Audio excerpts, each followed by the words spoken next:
Hi friends, welcome back to our channel RST Siri vlogs. ఈరోజు video వచ్చేసి సాయంత్రం పూట ఎంతో ఇష్టంగా తినే కార్న్ శాండ్విచ్ ఎలా చేయాలో చూసేద్దామా. ముందుగా ఒక బౌల్ తీసుకొని దాంట్లో అరకప్పు వరకు కార్న్ తీసుకోవాలి. దాని తర్వాత పావు కప్పు ఆనియన్స్ తీసుకొని కార్న్లో వేసుకోవాలి. అలా వేసుకున్న తర్వాత ఒక టమాటా తీసుకొని దాన్ని చిన్న చిన్న ముక్కలుగా కట్ చేసి కార్న్ ఆనియన్స్లో వేసుకోవాలి. ఆ మూడు బాగా కలిసేలాగా బాగా కలుపుకోవాలి. దాని తర్వాత పావు టేబుల్ స్పూన్ వరకు పెప్పర్ని తీసుకొని యాడ్ చేయాలి. దాని తర్వాత రుచికి సరిపడంత సాల్ట్ను వేసుకోవాలి. అలా వేసుకున్న తర్వాత మొత్తాన్ని ఒకసారి బాగా కలుపుకోవాలి.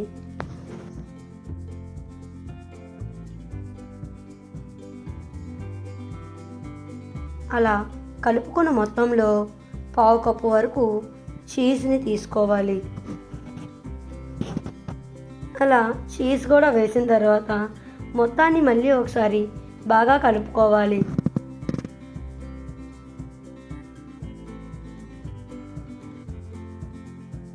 బాగా కలుపుకున్న తర్వాత green chutney 2 table spoon, minus 1 table spoon వరకు తీసుకొని వాటి రెండింటిని బాగా మిక్స్ చేయాలి.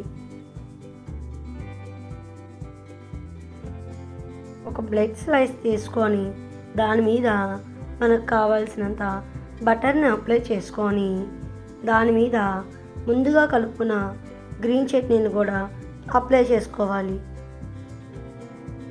అలా మొత్తం అప్లై చేసిన తర్వాత మనం ముందుగా పెట్టుకున్న కార్న్ని దాని మీద మొత్తం అప్లై చేయాలి. అలా అప్లై చేసిన తర్వాత ఇంకో బ్రెడ్ స్లైస్ తీసుకొని దాని మీద పెట్టాలి. దాన్ని పక్కన పెట్టి శాండ్విచ్ మేకర్కి బటర్ అప్లై చేసుకోవాలి.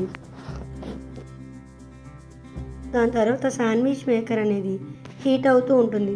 అప్పుడు మనం ముందుగా పక్కన పెట్టిన బ్రెడ్ స్లైసెస్ని శాండ్విచ్ మేకర్లో పెట్టి శాండ్విచ్ మేకర్ని క్లోజ్ చేయాలి. నా దగ్గర శాండ్విచ్ మేకర్ ఉంది కాబట్టి నేను దాంట్లో చేస్తున్నానండి. మీ దగ్గర లేకపోతే ఇది ఇంకా సింపుల్గా స్టవ్ మీద కూడా చేసుకోవచ్చు. లేకపోతే చిన్న చిన్న గ్రిల్స్ ఇవి ఉంటాయి, వాటిని తీసుకొని వచ్చైనా మీరు చేయొచ్చు.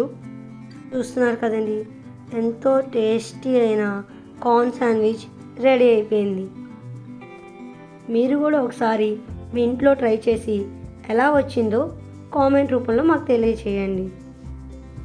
మరెన్నో వీడియోస్ కోసం నా ఛానల్ని సబ్స్క్రైబ్ చేసుకోండి.